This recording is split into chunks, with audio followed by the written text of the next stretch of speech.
Ahoy, and welcome. This is Admiral, Ooh. here with the second part of my Chimú build, where we'll be covering their unique building, the Aiapæcæn workshop, starting with its historical basis in the Chimú economy, a major strength of their civilization. The name I've given comes from the Mochica word for creators, in this case referring to artisans and craftspeople. The singular form is also a label for the primary Moche deity, whose name is unknown, and while not my reason for using it, artistic creation and especially metalworking were considered to have a spiritual dimension. Unlike some moderns whose work doesn't rise above the low designation of content, the Moche, Sican, and Chimú always had the reputation of being masterful creators. Despite limitations imposed by their desert environment, they had an abundance of resources, either sourced locally or through trade, and were technical and artistic experts at turning those raw materials into high-quality manufactures. We'll start off by considering their bounty and works of precious metals. While the Muisca are rightly famous for their riches and rituals as the source of the legend of El Dorado, the acquired mineral wealth of the North Coast cultures that this civilization build represents is seriously underappreciated. It's hard to get a full picture of the peak wealth of Chimú lands, but we do have some hints. Peruvian archaeologist Walter Alva estimates that 90% of Peruvian gold artifacts in museums worldwide originated from looting of a single area of the North Coast, Batan Grande, heartland of the Sican culture, which was conquered by Chimur. And of course, the Inca campaign against Chimur was the largest single source of plunder for the Inca, who took loads of gold and craftsmen back to Cuzco to gild the Temple of the Sun. Some prestige items that we think of as quintessentially Inca are originally from the North Coast, like the famous Tumi knife, which depicts the Sican culture hero Ñaylamp, also on the in-game flag for the Inca. The Spanish conquest of the Inca, in turn, yielded the greatest hoard of gold and silver ever found in the New World, with conquistadors and explorers chasing that high ever after. One of the strongest reasons for the staying power of fantastic legends about hidden treasures and cities of gold throughout the Americas is that the Spanish did actually find almost unbelievable fairy tale hoards of gold and silver in Peru. Obviously, Chimur accounted for only a portion of this, but it was certainly the largest piece of the precious prize. Even after the North Coast was looted multiple times, first after the Inca conquest, again after the Spanish conquest, and intermittently by Huaqueros down to the present, one intact area of a heavily looted site, the tomb of the Lord of Sipan, still yielded the richest burial found in the Americas, a small taste of the glory that once was. In addition to precious metals, the Chimú were famous for their patronage of the sea trade in spondylus shells, called mulyu in Quechua, usually sourced from the waters around Ecuador and considered more valuable than gold.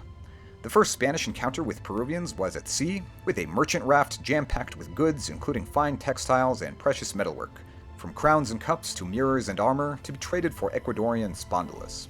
As for the manufacture of such goods, one of the most iconic and remarkable features of the Sican and Chimú cultures, and Chanchan specifically after its walls and elite complexes, was a large collection of imperial workshops where thousands of artisans and other skilled laborers dedicated their lives to a particular craft. In addition to elite luxury items, they mastered production of practical goods, especially high-volume blackware pottery, but also woodwork, textiles, adobe for building, metal tools, weapons, and other objects. The Sican site of Cerro Huaringa, later taken over by the Chimú, is one of very few excavated pre-Columbian smelting centers that is considered to be of industrial scale and specialized in the production of copper and arsenical bronze stock. The other known large-scale American smelting centers are mostly other North Coast sites or associated with Aymara speakers in the Altiplano, as mentioned in another video. Aside from its military power, the prestige of the Chimú state was largely derived from the control of prized resources, especially spondylus shells and metals, and extensive manufacture of valuable goods therefrom. Now let's consider how this famous industriousness manifests as the unique workshop building of the Chimú. The idea for this unique building is pretty old, and while the new South American regional settlement made that a bit awkward, I decided to make this a paid upgrade for individual settlements, so it has all the attributes of a settlement plus what we're going to talk about. This building requires some explanation, and is simple at first glance, more complicated once we get into it, but should feel simpler once we understand it. It's similar to a feitoria in that it provides an economic advantage in exchange for an upfront resource and population cost. It's different from a feitoria in that it has a lower population cost at 5, is available much earlier, from feudal age, and doesn't passively generate resources from nothing while sitting in a corner trading with the void. Instead, it's targeted towards a specific resource of your choosing, but that can't be changed once built, and increases the productivity of your villagers collecting that resource. The idea being that for whatever quantity of raw materials you collect, processing them at the workshop adds value and makes that resource go farther as a finished product. For example, with a given quantity of unworked gold or shells becoming more precious as it's crafted into fine jewelry or artwork. Or with maize gaining bioavailability and being more appreciated by your troops when fermented into chicha. In the case of stone, you might see it as supplementing mine stone by creating adobe, or for wood, as a workshop specialized in making tools to improve the efficiency of your lumberjacks. As an example of how it works, if we choose a workshop specialty as woodcutting, plus 12% wood chopping productivity means that lumberjacks gather 12% faster and that wood lasts 12% longer. And modders will recognize that these are bundled together under the productivity resource. Like a Feitoria, it's usually worse than having its population cost worth of villagers actually gathering those resources, at least in terms of raw gather rates. But its advantages are in its ability to invest in your economy outside of the town center bottleneck, and in having your resources last longer.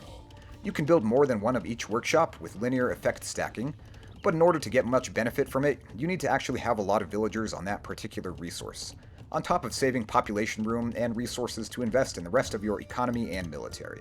So once you run out of gold and stone to mine, your gold workshop will no longer be of benefit. The productivity value varies with the resource, with wood having the highest boost, food in the middle, and with gold and stone combined, but having the lowest productivity boost. With the upside that having those resources last longer is more valuable over the long term than having food or wood last longer. On the design side, the devil's in the details as far as finding the ideal balance of upgrade costs and productivity values per resource, so once I get the mod out, this will be an ongoing project where I'll welcome your feedback. But player side, it's fairly simple. Upgrade a settlement to a workshop to invest in a resource, and choose an economic advantage for your civilization. Whether it be gold heavy for monk, eagle, and archer play, food heavy for champies and technologies, wood heavy for ships, siege, and buildings, or a milder but more diversified boost by having one or more workshop for each resource. If the workshop is destroyed or deleted, you lose the benefit of it. You can also use them to create trade carts, but they still need to drop off at a market. I thought about giving it other market features like the resource exchange menu, but it already has quite enough going on as an upgrade of a new combined drop site building. There are heavy-handed ways to make this more balanced if necessary, such as build limits, or higher initial productivity boosts, but rising costs or diminishing returns for additional workshops focusing on the same resource. But for now, I'll keep it simple and go for organic constraints by cost and population alone. There's always more that could be said, but it's best understood in practice. Anyway, that's a look at the Chimú unique building. Let me know what you think, and in the next video we'll finish the mod build with the unique units and techs, which will each require far less explanation. That's all for today, and thanks for watching. This has been me, Waxing Wordy, with a walkthrough of wonderful workshops. Till next time.